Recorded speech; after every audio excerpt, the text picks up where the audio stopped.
Hola, buenas tardes.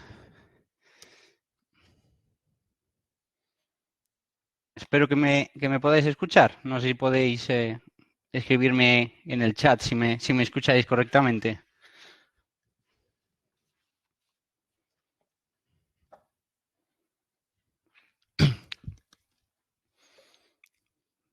Perfecto. Buenas tardes.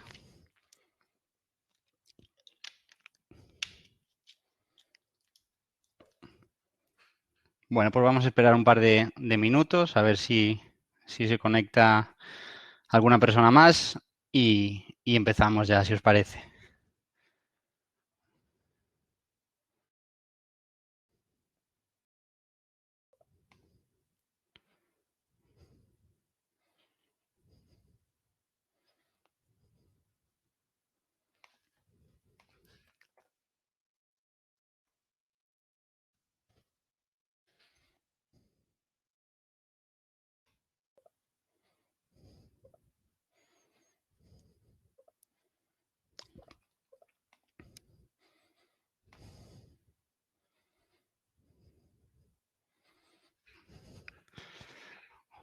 Hombre, me vais a perdonar la indiscreción, pero buenas tardes, Donato.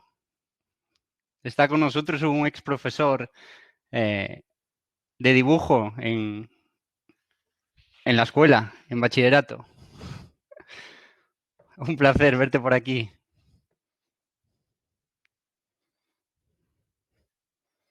¿Cuánto tiempo? Madre mía.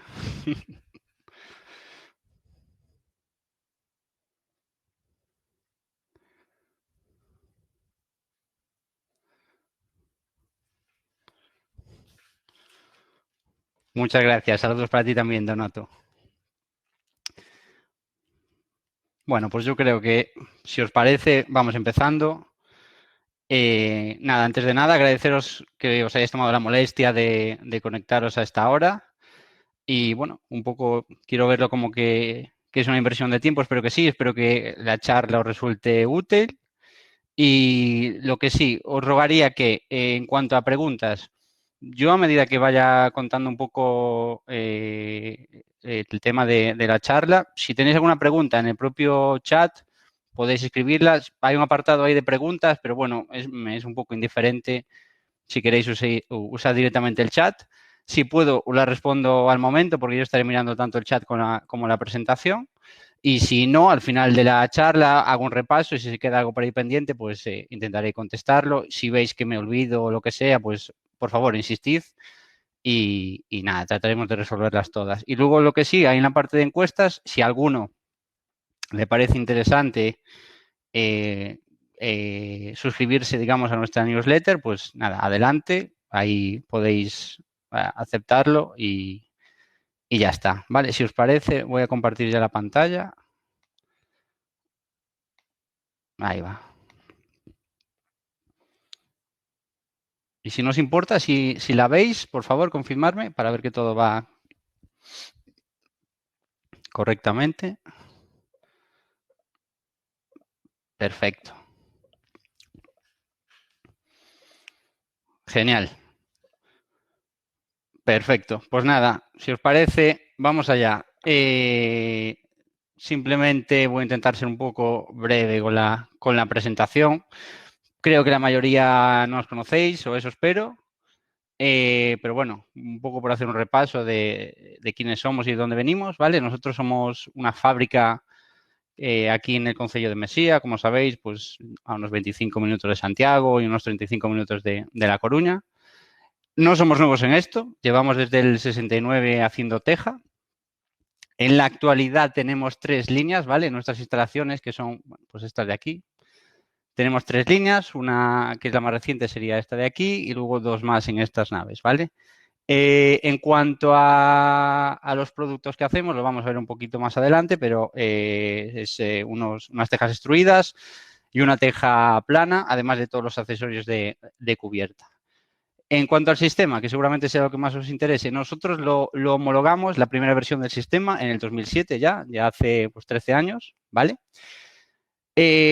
Ahora lo comentaré esto, lo que es un poco lo que nos diferencia un poco de, bueno, pues del resto de fabricantes españoles, que por otro lado, gracias a Dios, creo que en el sector español, en lo que es la industria cerámica, pues bueno, goza de buena salud, pero bueno, cada uno tiene que resaltar lo suyo y nosotros en el tema de durabilidad de la pieza cerámica somos a día de hoy la referencia en España. Y bueno, un poco los números. Nosotros somos una empresa pues, en que la exportación tiene una gran relevancia, ¿vale? Hasta, por lo menos hasta ahora, hasta esto del coronavirus, estamos exportando el 50% de las tejas en los últimos años. Entonces, bueno, estamos bastante implantados en lo que es en el continente americano, lo cual tiene una implicación que vais a ver a la hora de certificarnos con los más altos estándares de calidad, ¿vale? Lo vais a ver ahora, por qué digo esto. Vale, ¿qué es esto de durabilidad de una pieza cerámica? Básicamente, la durabilidad de una pieza cerámica se mide en la capacidad que tiene para resistir sucesivos ciclos de hielo-deshielo, ¿vale? Cambio térmico o choque térmico. Bien, ¿esto cómo se mide, digamos, en laboratorio? Vale, sabemos que pues en la vida real lo que sería es un cambio de temperatura brusco entre el día y la noche, con la salvedad de que la teja cerámica o la pieza cerámica sufre si está saturada en agua, ¿vale? Si tenemos un choque térmico muy grande, una diferencia de temperatura entre día y noche muy grande, pero la teja no está saturada en agua, eso no supone un problema, ¿vale? El problema es cuando sí se encuentra saturada en agua. Entonces, ¿esto en laboratorio cómo se mide? Aquí abajo a la izquierda, en la diapositiva, tenéis una especie de arcón o de frigorífico, ¿vale? Que es la cámara de la electricidad. Es en la que se realiza el ensayo. No deja de ser eso, ¿eh? Un arcón frigorífico un poco más complejo, ¿vale? En el que, como veis en la foto del medio, lo que hacemos es colocamos las tejas que queremos ensayar, les colocamos unas sondas y esto lo que hace es hacer unos ciclos que son, se llena de agua, se mantiene unas horas lleno de agua para que se sature la pieza cerámica y a continuación vacía el agua y aplica un descenso brusco de temperatura. Se mantiene en temperaturas negativas, lo podéis ver creo que bien fácil en la gráfica de abajo a la derecha, se mantiene en temperaturas negativas unas horas y luego repite el proceso, ¿vale? Vuelve a subir temperatura, volvemos a saturar y así n ciclos.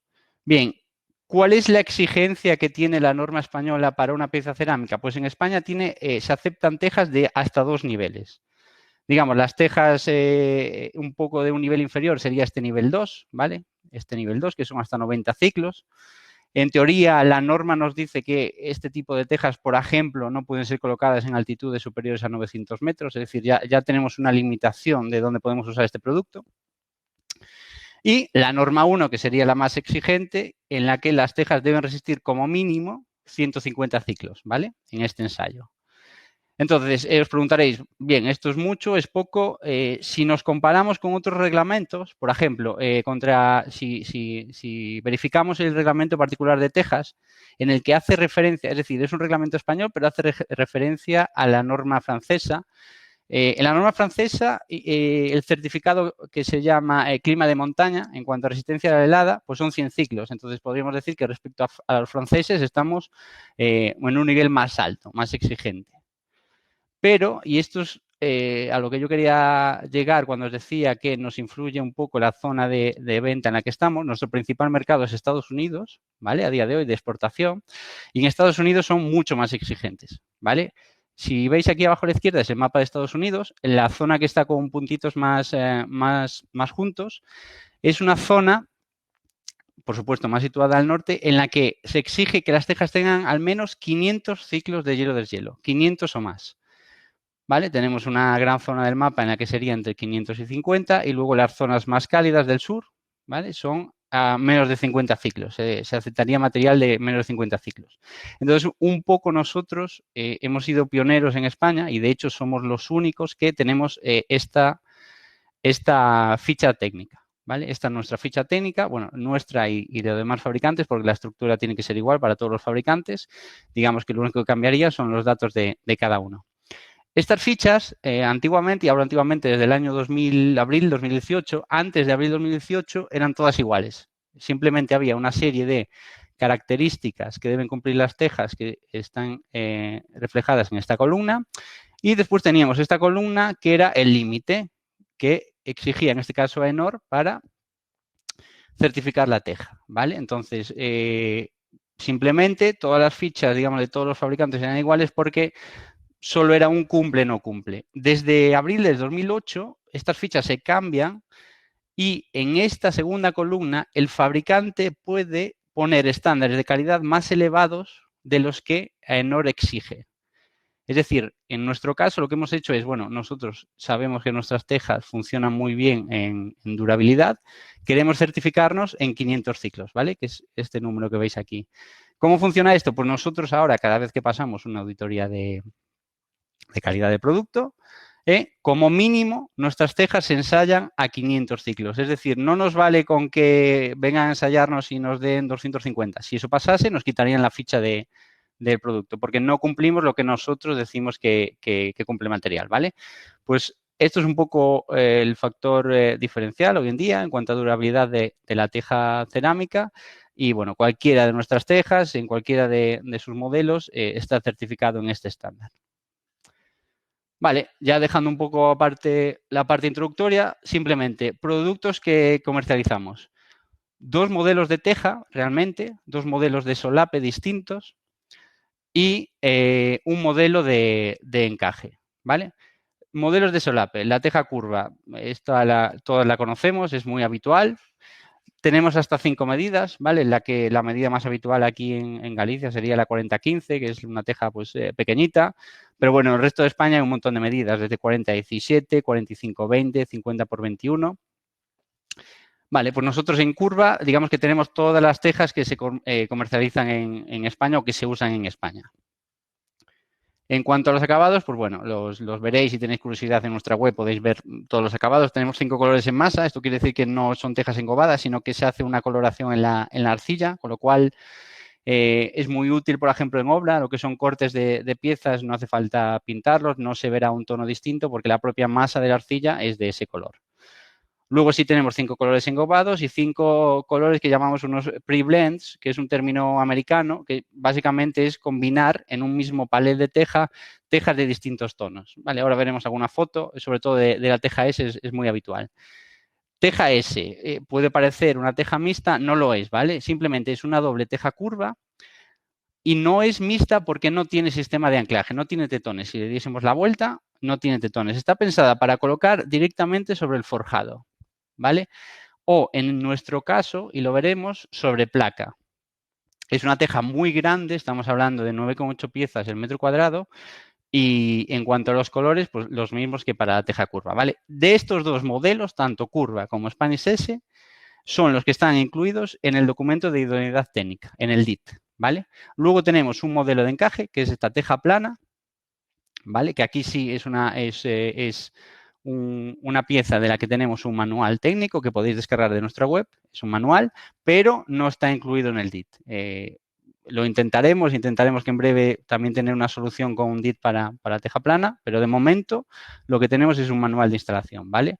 Es una teja muy ligera, son 12 piezas y medio por metro cuadrado y, digamos, acabados que tengamos habitualmente en stock sería grafito y rojo. Un grafito es un color oscuro, que ahora veremos algún ejemplo, y luego engobado el negro. Y ese mismo negro con una textura pizarra que llamamos, ¿vale? Luego sí hemos hecho proyectos con algunos otros colores, pero a demanda. Bueno, aquí un poco las certificaciones de producto que tenemos. Fijaos un poco en esta. Esta es, digamos, la certificación más prestigiosa en cuanto a los países a los países del Caribe, ¿vale? Que es la de Miami-Dade County. Es sobre todo una certificación muy exigente en lo que se refiere a fijación de tejas en una cubierta, ¿vale? Es una zona de huracanes y ellos son muy exigentes en lo que es fijación de tejas. Vale, simplemente como reseña de la teja S, por ser un producto un poco nuevo y al que estemos un poco más, no estemos habituados. Es esta de aquí, ¿vale? El concepto en América es bastante distinto al que tenemos aquí. Allí, como sabéis, la mayoría de las construcciones son de madera, es una cubierta o un sistema estructural de madera. Encima se colocan unas láminas impermeables, ¿vale? Y si os fijáis, el tejado está marcado. En esta foto de abajo a la izquierda, veis que está todo como el tiralíneas. Bien, entonces ahí es donde cobra sentido este modelo de teja. ¿Cómo lo instalan? Normalmente o con espuma de poliuretano y fijada directamente o con clavos, ¿vale? Por eso, si volvemos atrás, os fijáis que tiene estos, este no, este sería para la instalación en España, pero aquí tiene estos agujeros para fijar directamente al techo. Entonces, ¿por qué es tan famosa, tan popular esta teja y por qué solo se conoce allí? Lo cual es curioso, porque se llama Spanish S y aquí en España no se comercializa, ¿no? Pero es muy popular por el sistema de colocación que tiene. Y voy a volver atrás un segundo. Si os fijáis, es una teja que tiene un precorte aquí y un inglete aquí, ¿vale? Dos ingletes, más que un precorte, dos ingletes. Entonces, ¿cómo funciona? La teja que colocamos en esta posición lo que hace es tope el inglete delantero con el inglete trasero derecho. Entonces es muy fácil, es un puzzle. Una vez que se coloca la primera helada, el resto de tejas van al tope una contra otra, ¿vale? Bueno, lo que veis aquí es algo también bastante típico. Esto es estas dos obras son en Florida, pero es muy típico que hagan combinaciones de colores en el techo. La verdad es que esta foto me parece espectacular. A mí me gusta mucho y es algo muy habitual allí. ¿Vale? Y luego la teja plana, lo que os comentaba. Colores que comercializamos habitualmente, que tenemos en stock, serían rojo y estos dos negros. Faltaría un tercero, que es un grafito, que es un color más claro que este negro. Y luego la variante, aquí no se aprecia demasiado, es darle textura a esta teja plana, ¿vale? Para simular un poco más la pizarra. Y bueno, pongo aquí este ejemplo de alguna obra que hemos hecho, también es Florida, de un engobe blanco, ¿vale? Para esta vivienda. Vale, pues entramos ya directamente en lo que es el sistema de instalación. Como os comentaba, desde el 2007 homologamos el primer sistema. Y digo el primero porque realmente tenemos dos que son prácticamente idénticos. Lo único que cambia es la placa ondulada que colocamos debajo. El que se homologó en el 2007 era y es sobre fibrocemento. Y un año más tarde se homologó el sistema de colocación sobre placa de onduline, ¿vale? Bueno, nosotros un poco para potenciar y para decir que estamos seguros de que el sistema funciona, lo que hacemos es todos nuestros productos están garantizados por 30 años, si se colocan conforme al código técnico, pero si se coloca conforme al DIT, al documento de unidad técnica, que al final veréis que son cuatro cosas adicionales al código técnico, ampliamos esa garantía de forma gratuita a 50 años, ¿vale? Un poco, pues eso, para dar esa seguridad al cliente e intentar también que el tema de ejecución de cubiertas se vaya a unas cubiertas pues microventiladas, en seco, quitar los morteros de las cubiertas y esto es un poco el propósito. Vale, empezamos. Como digo, como son dos sistemas, vamos a hacer como en cada diapositiva las dos opciones que tenemos. Entonces, tipo de estructura de soporte. ¿Qué tipo de estructura necesito para colocar el sistema? Pues depende. Me vale tanto discontinua como continua. ¿Qué pasa? Si usamos fibrocemento, como es un elemento autoportante, sí que nos podemos ir por este sistema a este sistema de cubierta ligera, ¿vale? Con perfiles metálicos, porque el fibrocemento lo permite. Y, por supuesto, podemos ir a una estructura continua.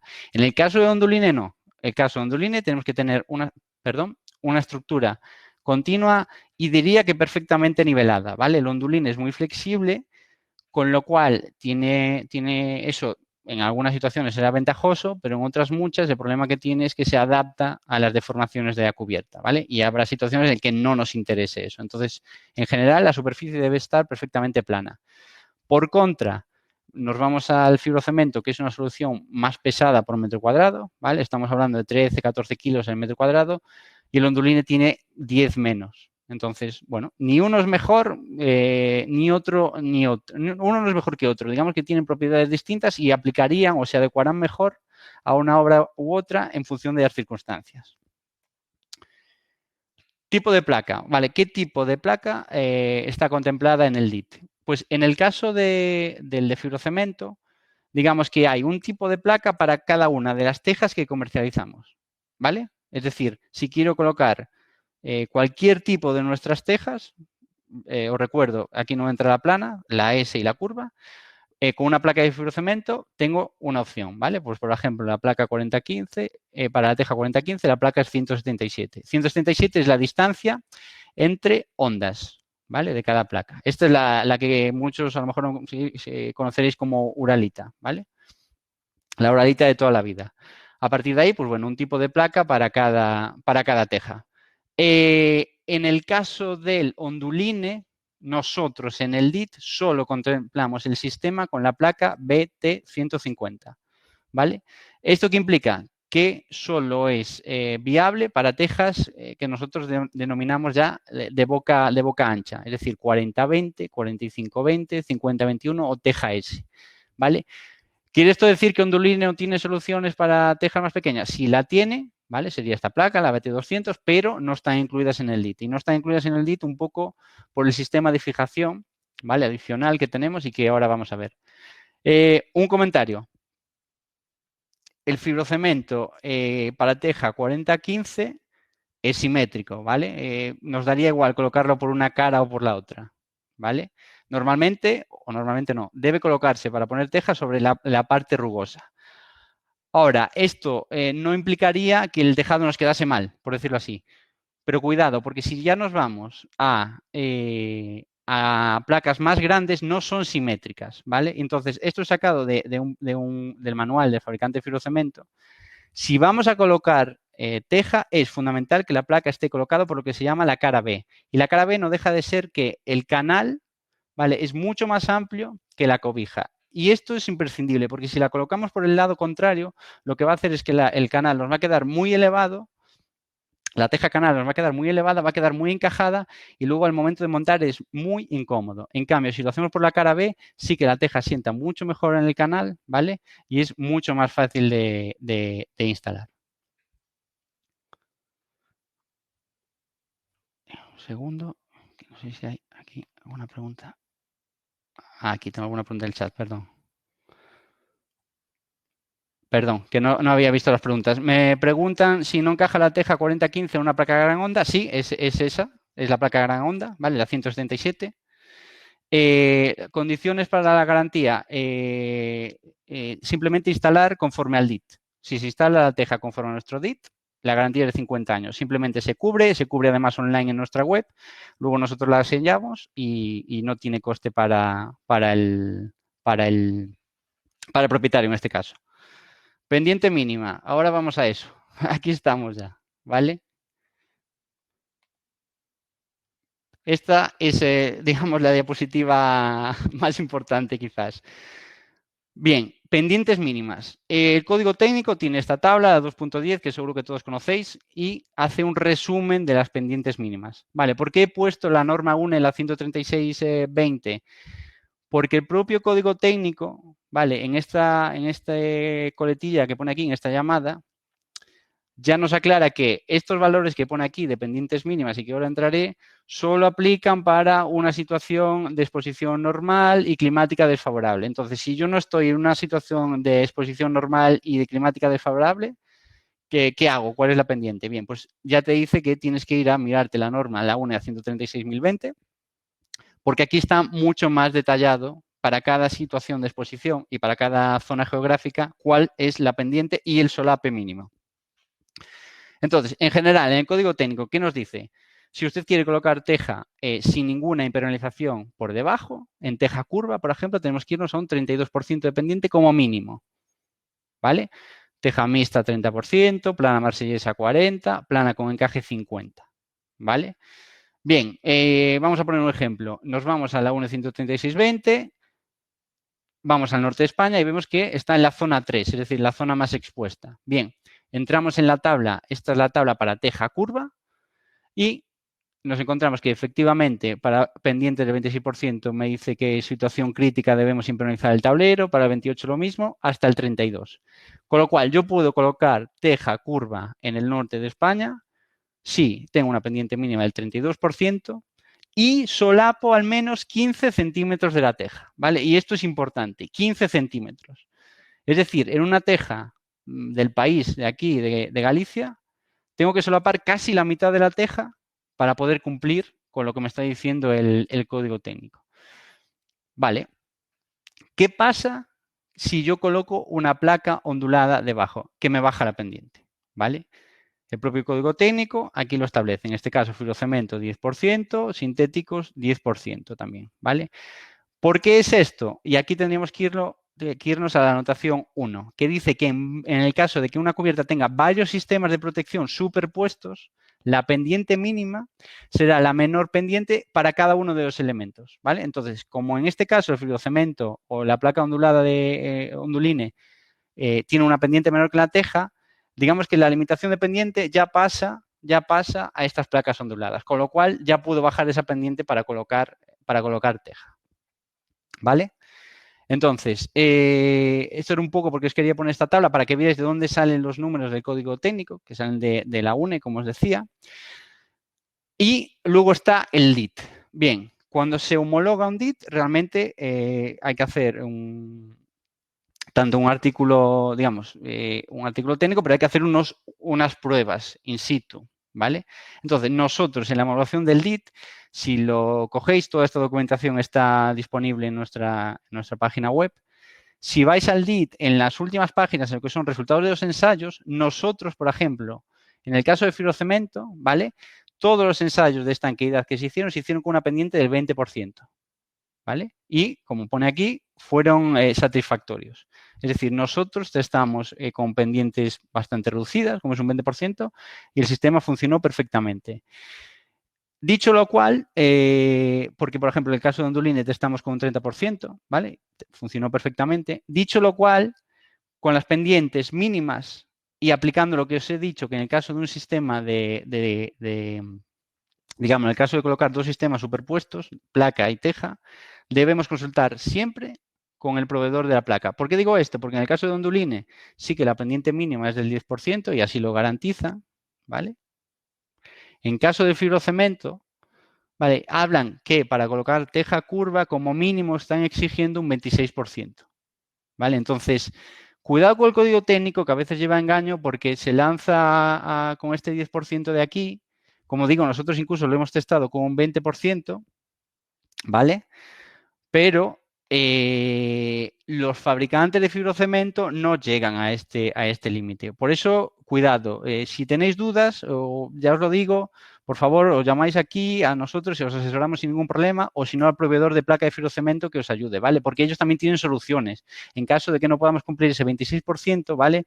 Tienen este tipo de soluciones, que es colocar unos sellados, unos burletes de sellado adicionales, tanto longitudinales como transversales en la placa, que nos va a ayudar en esas situaciones que ellos consideran más extremas. Vale, entonces esto es importante. Si tenéis alguna duda, por favor, luego lo volvemos a comentar o lo comentamos ahora, pero nosotros en la oficina técnica es quizás el 90% de las preguntas. Vale, me preguntan para colocar la teja plana. Para colocar la teja plana, aquí lo acabo de decir, tenemos un 50% en lo que dice el código técnico de edificación, pero esto puede aumentar o disminuir en función del tipo de exposición en el que tengamos la vivienda. Es decir, si estamos en borde de costa, estamos más expuestos, si estamos en un valle estamos protegidos. Habría que entrar en las tablas de la UNE 136.020 y ahí lo especifica perfectamente, ¿vale? En función de zona climática y tipo de exposición. Pero bueno, en todo caso, teja plana siempre exige pendientes bastante más elevadas que cualquier otro tipo de teja, ¿vale? Por su geometría, por su forma, siempre exige pendientes muy elevadas.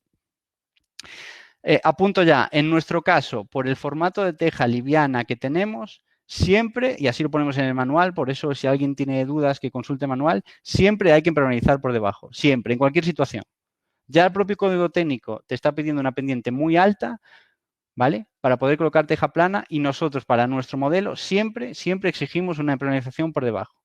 Porque en determinadas situaciones el agua se va a colar por los solapes y necesitamos tener un sistema secundario, ¿vale? Que nos proteja.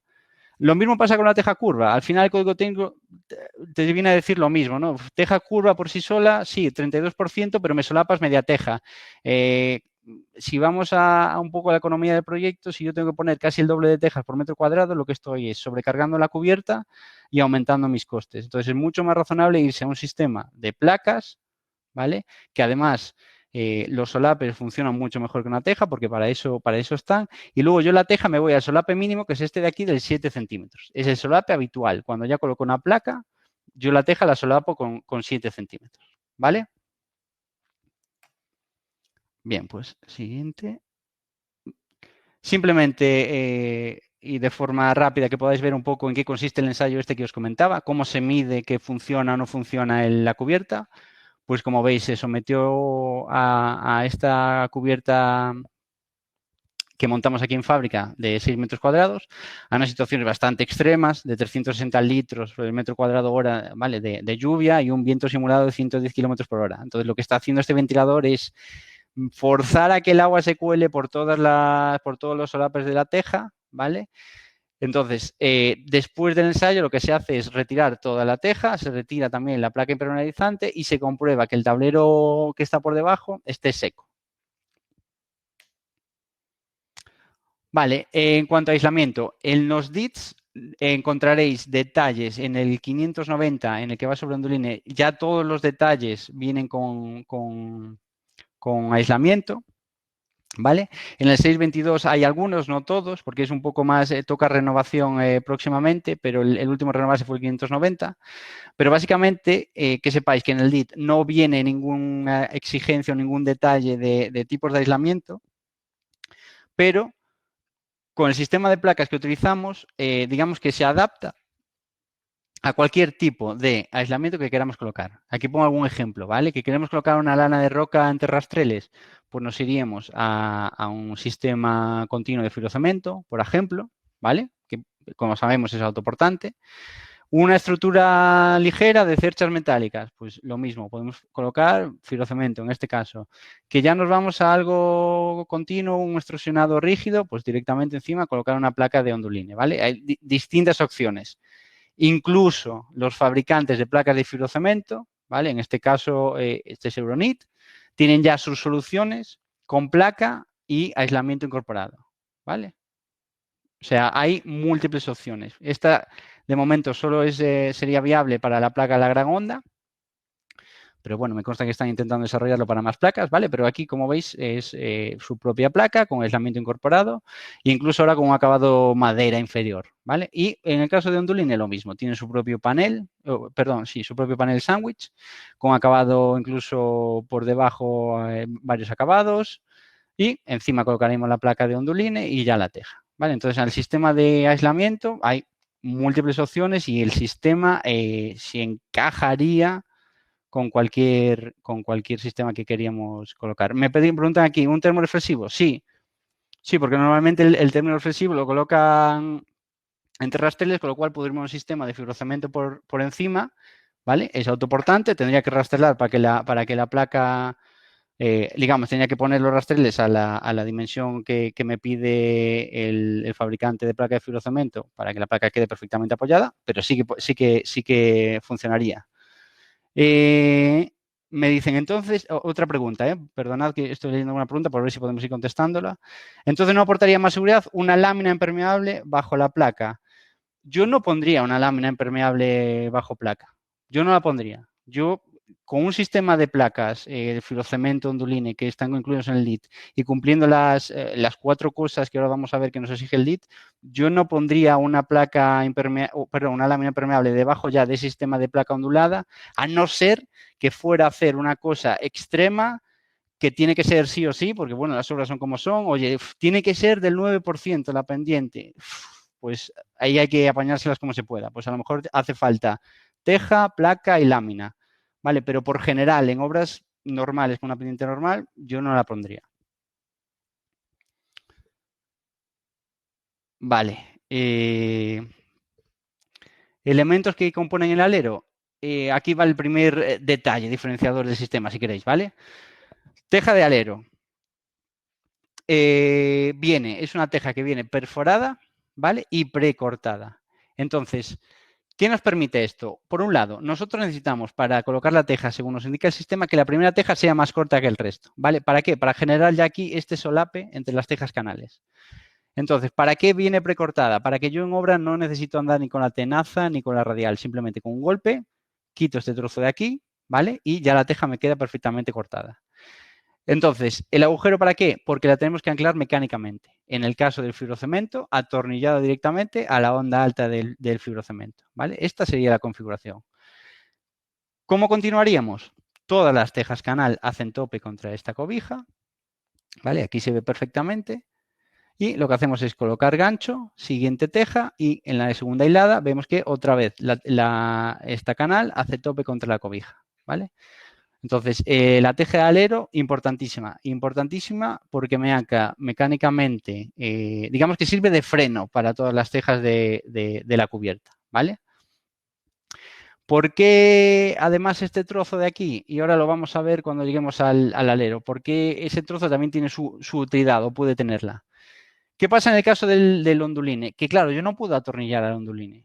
No puedo atornillar al onduline, no es un elemento que lo permita. Entonces, ¿cómo solucionamos esto?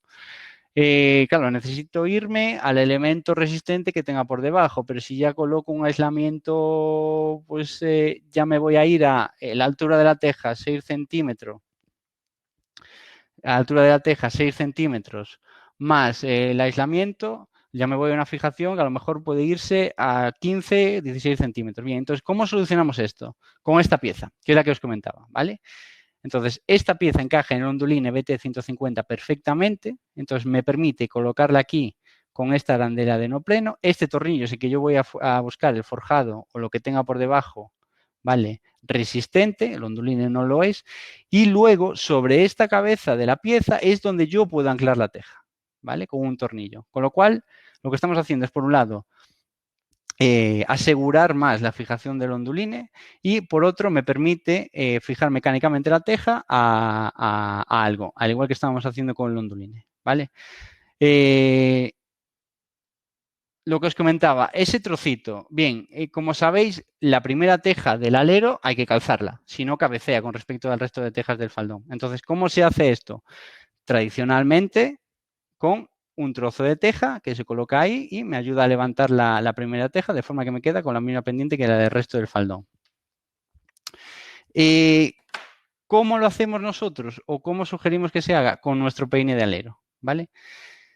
Este peine de alero, además de, por un lado, permitir la ventilación, la entrada de aire entre la teja y la placa y bajo la placa, y la salida de agua en caso que se cuele entre los solapes entre tejas, ¿vale? Lo que me está permitiendo es que es la propia placa, el propio peine el que me está levantando la teja, con lo cual yo puedo prescindir de este trozo de teja que siempre es complicado de anclar, porque aquí no tienes muchas más soluciones que una fijación con un polímero o con espuma, ¿vale? Entonces, si colocamos el peine de alero, es el propio peine que levanta esa teja, nos permite ventilar, nos permite evacuar el agua y además también nos ayuda a que volemos la placa de fibrocemento o la placa de onduline y la teja, ¿vale? Que como sabéis deben volar un mínimo de 5 centímetros sobre el alero. ¿Vale? Entonces, esto para nosotros es fundamental, el peine. Además que estéticamente, o al menos en nuestra opinión, tapa lo que son la placa ondulada y no se ve. Vale, ¿cómo sería con el resto de tejas del faldón? Ya tenemos el alero, ¿cómo hacemos para fijar el resto de tejas del faldón? Muy fácil, con un gancho de acero inox, ¿vale? En este caso tenemos dos calidades, un AS304, un AS316, y en la zona de solape entre tejas, que sería esta zona de aquí, ¿vale? Con un punto de espuma de poliuretano.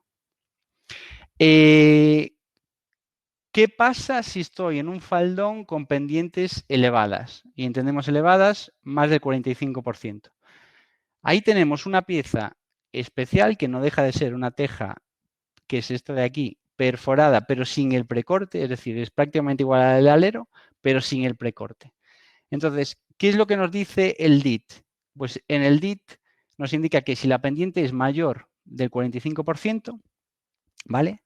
Tenemos que descargar de peso el alero, ¿vale? Entonces, ¿cómo lo hacemos? Fijando esa hilada mediante esta teja especial con agujero, con lo cual iríamos a la sexta hilada y esa nos tocaría otra vez volver a fijarla y descargar de peso lo que es la zona de alero. Vale, con la teja S son pendientes un poco más elevadas, por eso las pongo aquí. Teja S sobre el fibrocemento, ¿vale? Un poco la teja es más grande y digamos que por rozamiento, pues en los cálculos sale que necesita un 5% más de pendiente para que sea necesario ese anclaje adicional. Simplemente como comentario, pendientes elevadas, en el caso de onduline, tienen en su manual de colocación que más del 70% es necesario hacer un estudio un poco en detalle de la obra, ¿vale? Contactar con ellos y ellos analizarían la obra. Nosotros consideramos que con nuestra pieza de fijación ese problema está resuelto, porque al final, cuando la estás utilizando, lo que haces es no meter peso a la placa, sino que transmite directamente ese peso al elemento estructural que esté por debajo, ¿vale? Pero, de todas formas, ellos con pendientes más elevadas del 70%, dicen que requiere de un análisis específico. Lo último que recalco aquí, el gancho. Es el elemento fundamental para fijación de tejas. Lo digo porque hay cierta tendencia a, bueno, yo hago cubierta en seco, cambio mortero por espuma. No, no es cambiar mortero por espuma. El elemento de fijación es gancho o tornillo. Vale, la espuma, y esto lo dice en el DIT bien claro, es un elemento posicionador que ayuda a la fijación, tiene su función, pero lo que es fundamental son tanto los ganchos como los tornillos, ¿vale? Bien, ¿qué seguridad me da este sistema con toda esta fijación que acabamos de ver frente a vientos elevados o vientos extremos? Bien, pues se hace un cálculo de cargas o se hizo un cálculo de cargas a partir del documento básico de seguridad estructural de acciones en edificación, ¿vale? Condiciones de viento más desfavorable, edificios urbanos de hasta 8 plantas. Bien, al final lo que se simularon fue las cargas equivalentes que provocaría esta situación, este edificio de 8 plantas, y se aplicaron a ese tejado que veíamos en la prueba de estanqueidad, ¿vale? Entonces se hicieron dos test, uno que es carga de tracción hasta rotura, simplemente se fue cargando en este sistema de roldanas hasta que se arrancó la teja y se mide con cuánto peso se produce el arrancamiento, ¿vale? Y luego se hizo otro ensayo de carga fija con fatiga durante 20 horas. Aquí simplemente se dejaba una carga, se dejaba actuar 20 horas y se comprobaba que no se movía ninguna teja. Vale, entonces al final las condiciones del ensayo equivalentes que resistieron las tejas sin moverte fueron vientos de hasta 176 km por hora, ¿vale? Lo cual es un valor muy elevado. El sistema a nivel de fijación es muy exigente. Y lo enlazo con lo que decía al principio. Nosotros el sistema lo tenemos homologado por el Miami-Dade, que como os decía es la entidad certificadora de sistemas en el Caribe. Allí las exigencias por ser zona de huracanes son muy elevadas, ¿vale? Entonces nosotros con este sistema, digamos que fuimos a unos estándares muy elevados de seguridad en cuanto a movimiento de tejas o estabilidad de tejas frente a viento. Bien, el último comentario ya del sistema, digamos, técnico. Como se metieron espumas de poliuretano como elemento adicional de fijación, nos obligó el Eduardo Torroja o el CSIC a testear cuánto duran estas espumas. Vale, simplemente en el mismo tejado que teníamos aquí montado para test, se pusieron estas lámparas térmicas. Entonces, con un sistema de riego, lámparas térmicas, lo que se aplicaba era un choque térmico, ¿vale? N ciclos para comprobar si la espuma realmente, después de esos N ciclos, perdía sus propiedades. Los ensayos fueron muy buenos y al final de los mismos la espuma simplemente perdió entre un 5-8% de su capacidad de adherencia o de fijación de las tejas, ¿vale? Último ya, cumbrera. Muy sencillo. O nosotros pensamos que el sistema que tenemos es muy sencillo. Simplemente, una vez que tenemos los dos faldones enfrentados y casi llegamos con teja arriba de todo, lo que hacemos es colocamos estas pletinas, ¿vale? Las fijamos y luego sobre esta pletina realizamos un cierre con lámina impermeable, ¿vale? Y colocamos este espárrago, que no deja de ser un tornillo que encaja en la boca de esta pletina, en esta de aquí, ¿vale? Que debemos colocar en el eje en el que se encuentran los dos faldones. Y lo que nos permite es, por un lado, si lo roscamos, ajustar la altura de este rastrel, ¿vale? Y por otro lado, con la tuerca inferior, apretar el rastrel. Entonces, nosotros lo que tenemos que hacer es, en obra, ajustar la altura a la que necesitemos en función de la pendiente, para que una vez que coloquemos la teja encima de ese rastrel, nos quede perfectamente asentado en el lomo de las tejas del faldón, ¿vale? Y una vez que lo tengamos ajustado, apretamos y con este sistema de grapa y tornillo toroscante, todas las piezas que van en cumbrera o limatesas, y hablo de inicios, tapones cerámicos o la propia teja de cumbrera, ya vienen perforadas, con lo cual en ese agujero simplemente metemos el tornillo autorroscante, metemos la grapa y luego ya, en este caso porque estamos colocando un tapón, y en el punto 5, como veis, encajamos la teja, queda cogida por la grapa en esta boca y en su parte trasera tenemos el agujero, ¿vale? Si os fijáis, aquí lo veo mejor, ¿vale? No está en la diapositiva de esta de pasos 1, 2, 3, 4 y 5 porque en este vídeo que teníamos no estaba incluido, pero como veis, lo normal es hacer 2 cierres de lámina, uno por abajo, que es el que veíamos anterior, y luego uno por encima del perfil, ¿vale? Este es el aspecto que debería tener una cumbrera, ¿vale? Con un doble cierre de lámina impermeable. Y ahora sí, ya vamos aquí arriba con la teja perforada, anclamos tornillo toroscante, con él metemos una grapa y el resto de tejas quedan perfectamente ancladas, tanto en la boca ancha como en la boca estrecha, ¿vale? Con lo cual tenemos una cubierta ventilada que unido al alero ventilado lo que nos genera es un efecto chimenea, con lo cual el aire entra por el alero y sale por la cumbrera, lo cual es importante porque lo que va a hacer es, además de un aporte térmico más o menos relevante, lo que ayuda es a limitar las condensaciones y luego la durabilidad, pero no durabilidad de la pieza en sí, que también, sino al envejecimiento de la cerámica. Cuanto más seco, cuanto más rápido se seque una teja, más tardará en aparecernos el típico verdín o el típico moho, ¿vale? Por eso es muy importante que la ejecución se haga ventilada. Nada, resto de piezas especiales. Tenemos todas las piezas especiales necesarias para ejecutar una cubierta. Simplemente un pequeño detalle en cuanto al remate lateral. El DIT, el 622, implica, es decir, cuando colocamos placa de fibrocemento, implica que vamos a morir con la placa de fibrocemento encima de este remate lateral recto, ¿vale? El propio remate ya tiene aquí un canal para que en el caso de que nos azoten vientos laterales, tenemos este canal, ¿vale? Y luego esta zona de protección por aquí. Entonces el agua saldría por aquí, pero lo suyo es que el fibrocemento venga a morir encima del remate, tal y como está aquí. Y en el caso del fibrocemento, ¿vale? Lo que hacemos es metemos el fibrocemento por debajo del remate, ¿vale? Y esta sería cómo quedaría. ¿Vale? Aquí no voy a entrar. En el DIT hay un montón de detalles constructivos, en las últimas hojas de detalles. Todos los detalles que están en el DIT nosotros los tenemos subidos en la web en formato CAD, en formato AutoCAD.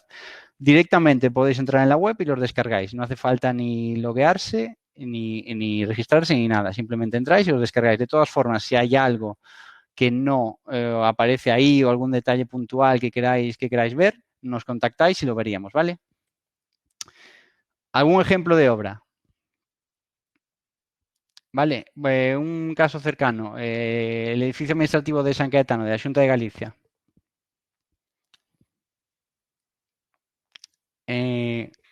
Aquí tenemos, vale, estamos hablando de un edificio, fue una obra de rehabilitación importante, ¿vale? De unos 8.500 metros cuadrados, pendientes bastante elevadas en algunas de las edificaciones, de hasta el 50%, y aquí, digamos que esto entró en un proyecto de rehabilitación energética del edificio, de la envolvente, ¿vale? Y luego querían solucionar algunos problemas de impermeabilización que tenían. Entonces, ¿cuál fue la solución? Se retiró la cubrición cerámica original que tenía, se colocó una barrera de vapor, entre rastreles una lana de roca y sobre esa lana de roca una placa de fibrocemento, en este caso, gran onda. Sistema de instalación, el DIT, tal y como hemos visto, ¿vale? Todo lo que es el alero fijado y atornillado. En este caso, como excedíamos el 45% de pendiente, aquí lo marco en la foto de la derecha, estas tejas son pretaladradas, con lo cual todas están ancladas mediante tornillo al fibrocemento para descargar de peso toda esta zona delantera, ¿vale? Y la zona de cumbrera, como acabamos de ver, ¿vale? Cumbrera ventilada con su lámina transpirable. ¿Vale? Aquí están tirando un cordel, que es lo habitual, tirar un cordel desde donde empieza a donde termina la limatesa o la cumbrera para sacar el nivel y regular esta altura al nivel que necesitamos. Y nada, simplemente como veáis que cómo queda terminado, con sus piezas de inicio de limatesa, las grapas y, por supuesto, las cuñas cerrando el hueco que queda entre el faldón y la teja de cumbrera. Vale, aquí simplemente alguna foto más. Bueno, y aquí la obra a punto de terminar, hoy en día, sabéis, está totalmente terminada y ya pasamos a otro ejemplo, ¿vale? En este caso es el Palacio Real de Valladolid. La actuación se centró en estos tres faldones de aquí, este y este que está un poco por debajo del anterior. Problemas aquí, básicamente filtraciones de agua, ¿vale? Unos problemas muy grandes de filtraciones de agua, sobre todo en una zona de ventanas que vamos a ver ahora el detalle. Y también aprovecharon para colocar un aislamiento térmico en la cubierta. En este caso era de 80 milímetros, un extrusionado, un rígido, ¿vale? Y la actuación en esos faldones en total fueron 650 metros cuadrados.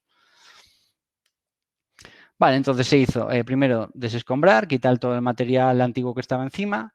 Como veis, debajo ya tenía una placa bituminosa, que lo que se hizo es retirarla, estaba en bastante mal estado. Se limpiaron los faldones. En algún caso había bastantes desniveles en los faldones, entonces lo que se hizo fue aplicar un mortero de nibración, se colocó el aislamiento y encima la placa de fluorocemento. Vale, aquí simplemente en la foto de la izquierda, que veáis el detalle, toda la teja de alero con sus piezas de fijación, ¿vale? En este caso tiraron el tiralíneas para que queden todas perfectamente alineadas, perfecto. El peine ya colocado y lo que sí, hago una llamada a ese faldón que veíamos que estaba a un nivel inferior de los otros dos, ¿vale? Nuestra experiencia, canalones interiores problemáticos, ¿vale? Problemáticos. En este caso, la empresa instaladora lo que hace es una solución de impermeabilización con fibra de vidrio y caucho in situ, ¿vale? Porque lo típico de un canalón interior es que se atasque por lo que sea la bajante, el nivel de agua empieza a crecer y se los empieza a colar por debajo de la placa por la placa ondulada que tengamos y tenemos problemas de filtración. Entonces, en este caso, lo que hacen es remontan esta impermeabilización por encima de la placa, ¿vale? Para evitar que en cualquier problema que haya aquí, el agua vuelva para atrás, ¿vale? Y luego lo mismo, el sistema de fijación y ya estaría, ¿vale? Como veis aquí está la primera teja de alero colocada y de ahí para atrás con gancho. Esto es lo que os decía de las ventanas. El problema que tenían es que estas ventanas se hicieron a posteriori del edificio. Problema, quedaron muy bajas y la cota en la que llegamos con la teja es bastante más alta que la cota que está en la ventana. Entonces, solución, retranquear la teja en la zona de ventanas, ¿vale? Primero hacemos un aislamiento entre el forjado y la propia placa impermeabilizante, colocamos la teja y hacemos un doble cierre, otra vez entre el forjado y la teja, ¿vale? Siempre un doble cierre. Lo veréis en los detalles del DIT, como siempre en los puntos singulares se indica un doble cierre entre paramento vertical, forjado, chimenea, lo que sea, y la placa ondulada, y luego entre eso mismo y la teja, ¿vale? Para garantizar la impermeabilización. Sistema de cumbrera, como hemos visto, lámina impermeable y sin más, ¿vale? Este es un poco el resultado. Y por último, lo comento porque es un poco distinto. Aquí el problema era que es una obra con hasta el 75% dependiente. Vale, entonces aquí lo que se hizo fue, lo que estaba originalmente era una placa ondulada bituminosa con teja tomada con mortero encima. Entonces, ¿qué es lo que pasó? Que por un lado las fijaciones no eran suficientes en la placa y por otro lado que teja y mortero estaban metiendo un montón de peso en ese faldón y lo que hacía era deslizar hacia la zona de alero. O sea, aquí el problema era muy grave porque se estaba corriendo el faldón hacia el alero directamente. Entonces, ¿qué se hizo? Se ve perfectamente en esta foto. Lo que se hizo fue quitar toda la teja antigua que estaba, quitar esa impermeabilización original y poner un sistema de perfiles omega anclado directamente a las vigas de cubierta que están aquí por debajo, ¿vale? Sobre estos perfiles primarios se colocaron unos secundarios, ¿vale? Y sobre estos el fibrocemento, ¿vale? Y sobre estos el fibrocemento, con lo cual, bueno, además de generar aquí una cámara ventilada, lo que estamos asegurando es que no vuelva a producir ese deslizamiento, ¿vale? De las placas. Bueno, Se colocó toda la estructura, se colocó la placa de fibrocemento y en este caso curioso es el Berea System, digamos, pero en cobija se utilizó la teja vieja. Pero, como veis, el sistema sigue aplicando el Berea System a mano se hizo este corte y esta fijación mecánica de la teja. Toda la teja de alero está mecánicamente fijada, ¿vale? Como veis, el sistema de peine y de goterón es el que hemos visto, ¿vale? Tal cual. Y el resto de tejas, igual, con gancho y con un punto de espuma en la zona de solapa entre tejas. Como curiosidad, y en esta foto se ve bien, como teníamos una pendiente tan elevada y luego los que habéis trabajado alguna vez con teja vieja o teja recuperada, el problema es que las medidas son pues, de su padre y de su madre. Una más larga, una más corta, una más ancha. Vale, lo que se hizo fue aplicar el dito otra vez. En la sexta hilada se colocó esta teja que nosotros tenemos en nuestro catálogo simulando teja vieja. Perforada, se ancló toda, entonces además de corregir un poco las diferencias de medidas de todas las tejas, ¿vale? Porque si vamos todo con teja vieja, arriba llegamos pues prácticamente sin líneas. Si os fijáis aquí las líneas están bastante logradas para ser teja vieja, pero en esta fila lo que hacemos es una corrección y además todas las volvemos a anclar mecánicamente descargando de peso esta zona de alero, que como vimos en estas pendientes tan elevadas, lo necesitamos. Vale, pues esto es un poco el acabado. Como veis, sí se percibe algo esas filas con teja nueva, pero bueno, en general es un color que encaja bastante bien con esta teja de estos tonos así blanquecinos y marrones. Vale, y ya por último, email de contacto. Lo tenéis todo en nuestra página web, ¿vale? Pero si alguno tiene alguna duda o quiere contactar por alguna obra en particular, que sepáis que tenéis a vuestra disposición el email de la oficina técnica, que es oficinatécnica@tejasberea.com. Lo que os decía, todos los detalles de AutoCAD, todos los objetos BIM e incluso un generador de precios de CIPE, lo tenéis en nuestra web y lo podéis descargar.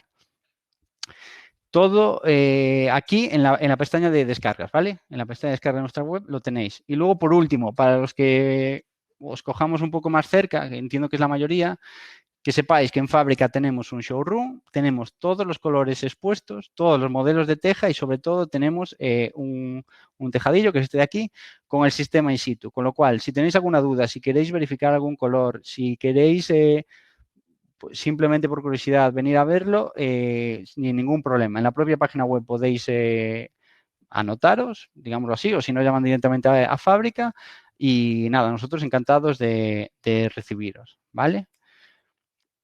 Bueno, pues nada, gracias por escucharme y si os parece, reviso un poco las preguntas que han ido surgido. Intenté un momento que dejé de contestar un poco para poder avanzar, pero ahora si queréis volvemos atrás y respondemos las preguntas. A ver, tengo aquí Luis Carretero. ¿La primera teja se atornilla con autotaladrante a la placa o hay que taladrar previo? No, con autotaladrante, ¿vale? En la placa de fibrocemento el tornillo entra muy bien. Nosotros tenemos un autotaladrante y uno incluso con rosca normal y no tienes problema. Roscan muy bien. Obligatoriamente hay que fijar el gancho con la espuma o hay alguna alternativa que sea con poliuretano. O sea, entiendo que hay que fijar el gancho con la espuma. No, o sea, digamos, el gancho lo que hace es fija la teja. La espuma es una fijación adicional. ¿Hay que poner espuma sí o sí? Vamos a ver, lo que no es discusión es que hay que poner gancho sí o sí, eso no es discutible. ¿Hay que poner espuma sí o sí? Nosotros lo recomendamos y de hecho en el DIT no fue capricho de, digamos, de Berea poner espuma de poliuretano, sino que fue el propio Eduardo Torroja el que dijo, no, vamos a probar con espuma en la zona de solapa entre tejas para ver qué características da el tejado, sobre todo en lo que es resistencia al viento. Como aumentaron y se comportó muy bien, se incluyó en el DIT, ¿vale? Entonces, para mí, imprescindible el gancho. Y la espuma de poliuretano, sin duda, también ayuda. ¿Qué queremos prescindir de la espuma? Bueno, podemos usar otras soluciones o no colocarla. Bien, pero que quede claro que en el DIT está incluida y así se contempla, ¿vale? Y esos valores que acabamos de ver son con la espuma. ¿Cómo se contempla en una cubierta inclinada la colocación de placas sobre aislamientos de 15 y 7 centímetros o más, que salen ahora por el código técnico, en particular en el alero? Vale, ¿cómo se contempla? Varias soluciones. Puedes ponerlo, por ejemplo, en dos capas. Puedes poner la primera capa entre rastreles, imagínate, una capa de, vamos a hacerlo así, de 80 y de 80 milímetros, 80 milímetros. Puedes colocar la primera capa entre rastreles, que tenga una altura de 80 también, con lo cual te quedaría una capa lisa. Sobre esa capa colocar la segunda capa de aislamiento de 80, con lo cual ya tenemos 160. Y ahí yo la puedo colocar sin problema, por ejemplo, la placa de fibrocemento e ir a buscar esos rastreles que coloqué abajo, ¿vale? Es que el problema es que, evidentemente, si vamos a espesores de aislamiento muy grandes, la fijación que necesito con la placa es muy larga. Y si voy a un aislamiento extremo, pues necesitaré una fijación extremadamente larga. ¿Tiene solución eso? Sí, la que te acabo de contar, por ejemplo, ¿vale? Habría alguna más, la más habitual para nosotros es esa, colocar en distintas capas y fijar el fibrocemento, pues ese sistema de rastreros inferior, con lo cual tenemos el espesor que queremos y la fijación o el tornillo del fibrocemento es de un largo razonable. En particular en el alero, claro, en el alero el problema que vas a tener es que tendrás que colocar sí o sí, un goterón o una chapa que te tape todo ese paquete de aislamiento. O un rastrel, digamos, muy grande, más bien sería un perfil de madera, por ejemplo, si te gusta más la madera, que te haga digamos, que haga de tope un cierre perimetral en toda la cubierta que te oculte todo ese aislamiento. ¿Vale? Veo complicado necesitar una modulación en el ancho entre laterales para cumplir remate lateral. Veo complicado necesario una modulación en el ancho entre laterales para cumplir el remate lateral de unión placa fibrocemento. O sea, entiendo que lo que quieres decir, Javier López, entiendo que lo que quieres decir es que empezar por un lado es fácil empezar con la placa, con la primera placa que colocas, pero cuando llegas al otro extremo del faldón, sea de X metros, que claro, que es complicado hacer coincidir, digamos, que la onda cuadre en onda alta, que te venga a morir encima del remate, para entendernos. ¿Es complicado? Es complicado en el sentido de que requiere un replanteamiento, requiere replantear el faldón. ¿Vale? No podemos colocar fibrocemento, digamos, sin hacer un replanteo previo, porque sé que necesito llegar a un lado en unas condiciones determinadas.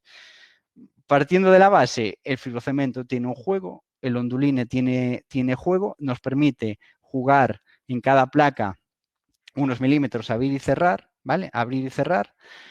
Con lo cual, te puedo asegurar que no es complicado llegar como deberías llegar al lado, imaginemos, si empiezas por el lado derecho, pues llegar al lado izquierdo del faldón con la placa, sea cual sea, en las condiciones que necesitas para morir con una teja encima del remate. No es complicado y, de hecho, si vais aquí por la provincia de A Coruña, que quizás es donde más tradición hay de este tipo de sistema, veréis un montón de casas no extremadamente grandes y con un replanteo previo se puede llegar sin ningún problema. Luego, yo en el ejemplo lo he puesto que vengo a morir perfecto encima del remate.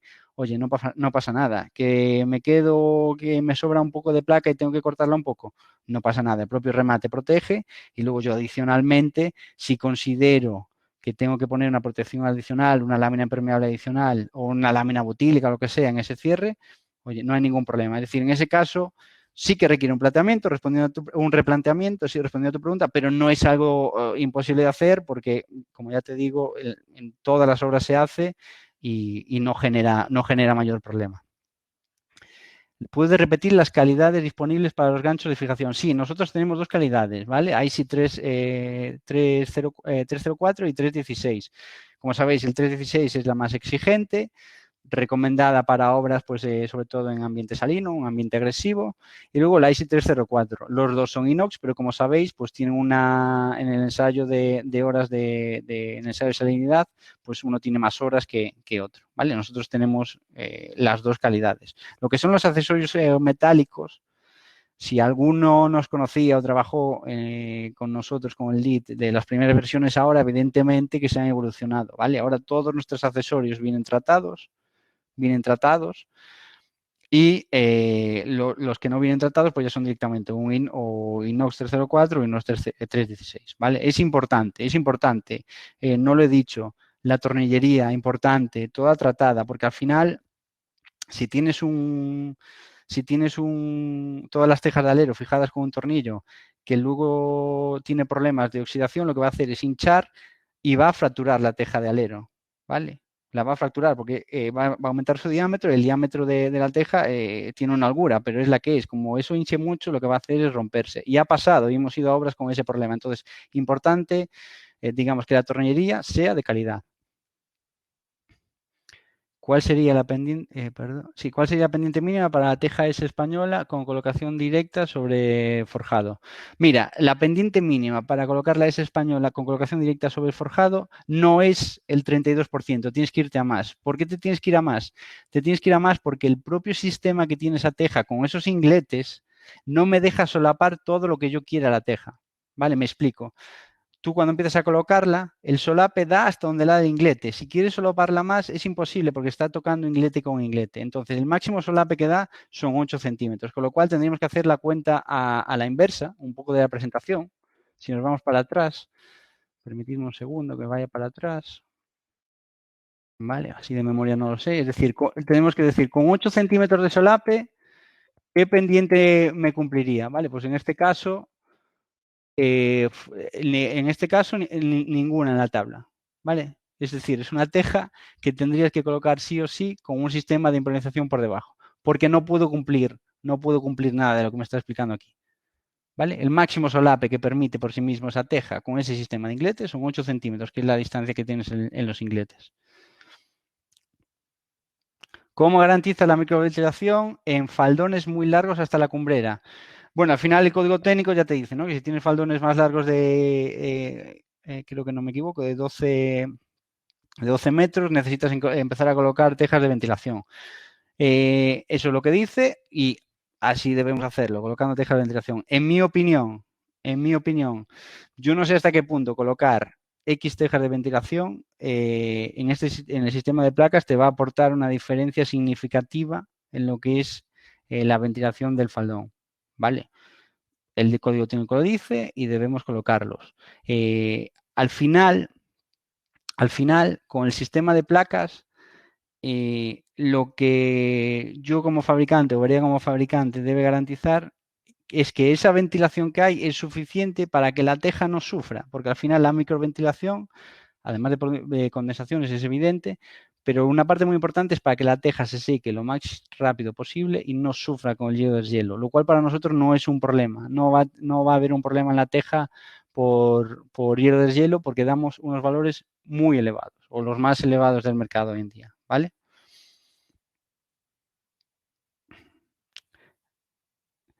En la teja plana lo recomendable sería colocar una lámina Tyvek. Vamos a ver, entrar en qué es más recomendable o menos. Puedes colocar una lámina, puedes colocar estas mismas placas que estamos hablando, puedes colocar una placa de firocemento, puedes colocar una placa de onduline.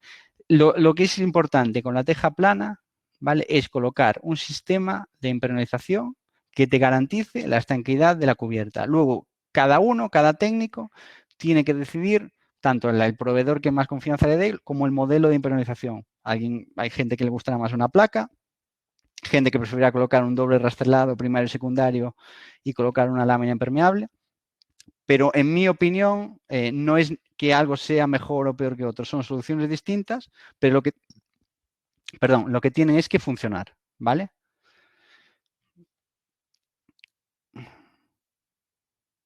Vale, tengo aquí otra pregunta que se está apareciendo como edad importante. Decorar tejas, ¿está pensando en implementar los sistemas digitales en su proceso de decoración? Nosotros ahora mismo no estamos pensando en implementar estos sistemas digitales, ¿vale? Lo que sí que estamos, y de hecho, bueno, estrenamos hace un mes un nuevo sistema de pintado, ¿vale? Que nos permite hacer pintura o acabados diferentes, acabados más precisos y sobre todo nosotros estamos apostando más por ser un poco flexibles con la producción. Quiero decir, si algún proyecto concreto requiere de algún acabado concreto, nosotros siempre estamos con la puerta abierta para intentar conseguir el color que se desea para el proyecto y adaptarnos. Vale, evidentemente no pueden ser proyectos de 60 metros cuadrados porque al final esto es una industria y necesitas unos valores mínimos de producción. Pero bueno, no estamos hablando de cosas descabelladas. Entonces nosotros vamos más por la eficiencia y mejorar el sistema de engobado que es habitual en la industria cerámica. Es cierto que están apareciendo estos sistemas digitales, que me parece genial. Y nosotros por nuestra parte estaremos atentos, viendo cómo evoluciona y al final, poniendo un poco del lado comercial, será un poco el propio mercado el que acabe demandando o no ese tipo de soluciones. Lo que sí te digo, nosotros estamos abiertos siempre a mejorar e implementar todas aquellas soluciones que puedan permitirnos mejorar. En teja plana, ¿cómo se garantiza la ventilación? Bueno, si la colocas entre rastreles, al final la ventilación la tienes que garantizar de la misma forma que en lo que acabamos de ver, que entre el aire por la zona de alero y que salga por la zona de la cumbrera. Entonces, en teja plana, lo que tienes que colocar imagínate, un sistema de doble rastrel, ¿no? Un rastrel primario, encima de ese primario una lámina impermeable y un rastrel secundario, y encima la teja. Bueno, pues ahí ya estás teniendo una cámara de ventilación de 3 centímetros, imaginemos rastreles de 3x3.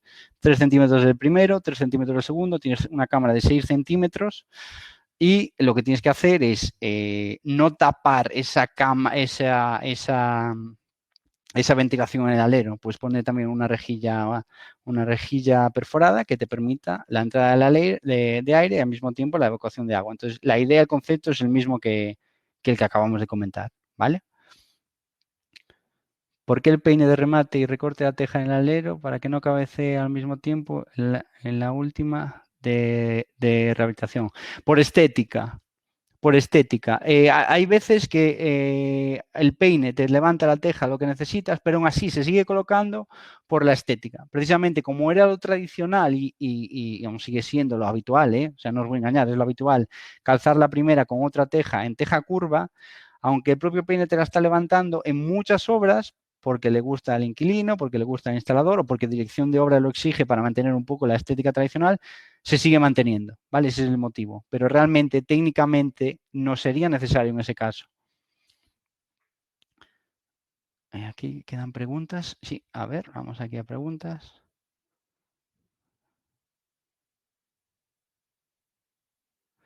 Vamos a ver.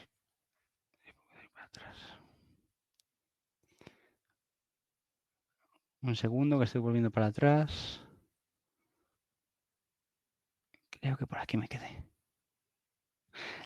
A ver, ¿dónde se ancla la pletina y el espárrago? Al forjado. No, la pletina se ancla directamente. En el caso del fibrocemento se ancla, como vimos en la foto, a la onda alta del fibrocemento, igual que se ancla la teja de alero, porque el fibrocemento, repito, lo permite, ¿vale? En el caso de onduline, esa misma pletina la podemos anclar utilizando la pieza de fijación del alero. Es cierto que no he puesto una foto, pero si, María Jesús, si tienes dudas, te la podría enviar, ¿vale? Con esa pieza de fijación del alero del onduline, esa que vimos, te serviría perfectamente para poder anclar esa pletina sin tener que perforar el onduline en la onda baja, ¿vale? Y esta de aquí, sin ningún problema.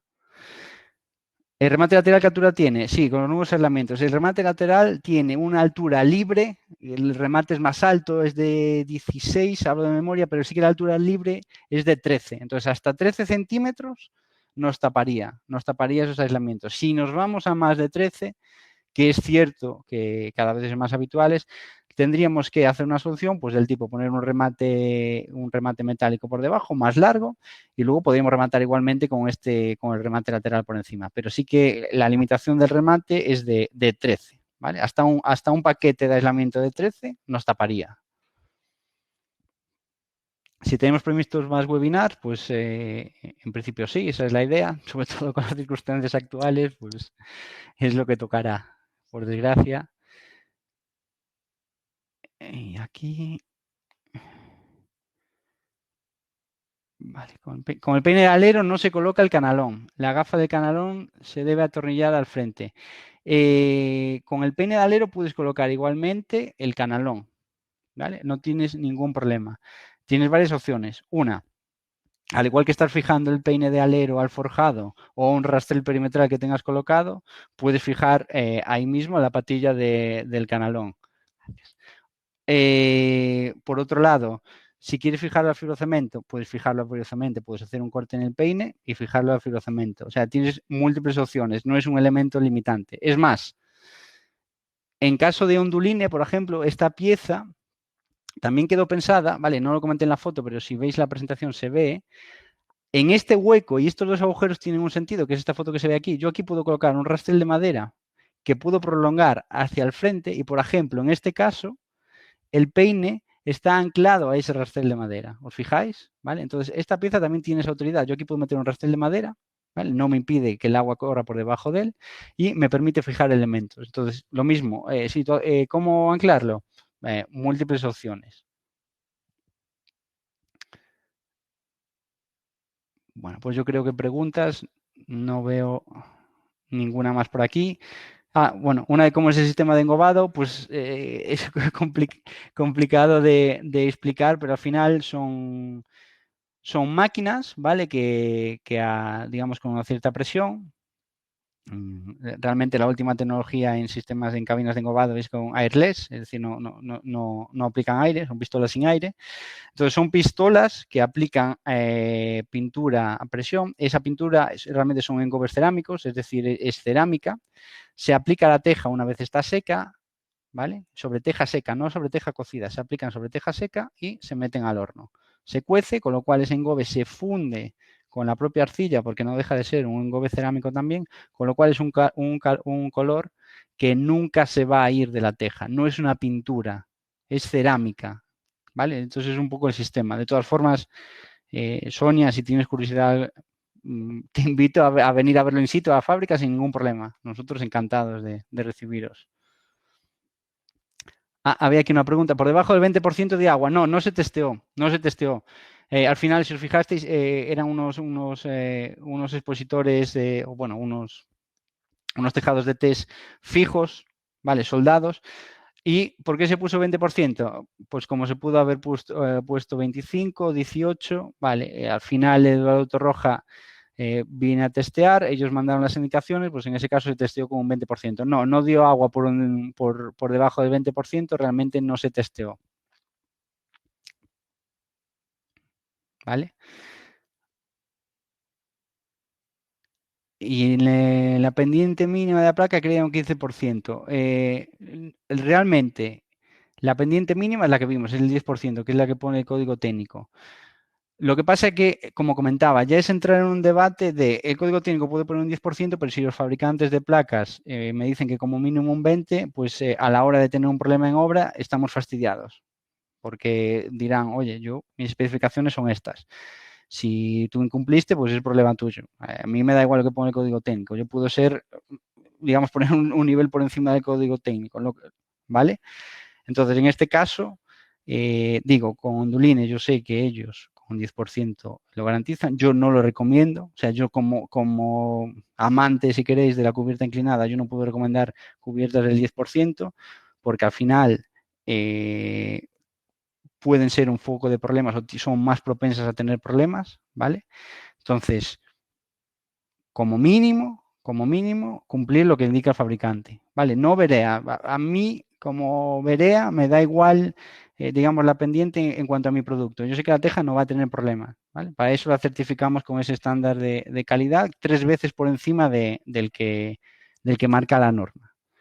Entonces no voy a tener problema porque tenga menos pendiente, la teja esté más tiempo más húmeda y luego tenga problemas de elasticidad. Pero al mismo tiempo, a mí me interesa y creo que a todos nos interesa no tener problemas en las cubiertas. Y sé que es complicado. Hay situaciones en las que no se le puede dar demasiada pendiente a una cubierta. Y por otro lado, el Plan General de Acción Municipal o lo que sea nos obliga a que tenga que ser una cubierta cerámica. Bueno, pues en esos casos especiales yo creo que lo más recomendable es que contactéis con nosotros, con el fabricante de placa, y se encuentra una solución, ¿vale? Como en el caso de Frío-Cemento ya viste con un sistema de burletes se puede encontrar una solución. Bueno, en ese sentido ya os digo que por favor, si son pendientes cubierta de pendiente muy reducida, no dudéis en contactar con nosotros y lo estudiamos y lo vemos, ¿vale? Y bueno, pues nada más. Gracias por vuestro tiempo. Si tenéis alguna duda, de verdad, vuelvo a ponerlo aquí. Tanto que en nuestra web podéis contactar con nosotros, pero si no directamente en el correo, en este de oficina.tecnica@tejasverea.com, ahí mandad vuestras dudas. Si queréis alguna foto o algún detalle que hayáis visto que sea interesante, por favor, escribidnos y nosotros os la hacemos llegar sin ningún problema. Vale, pues bueno, muchas gracias. Chao, gracias.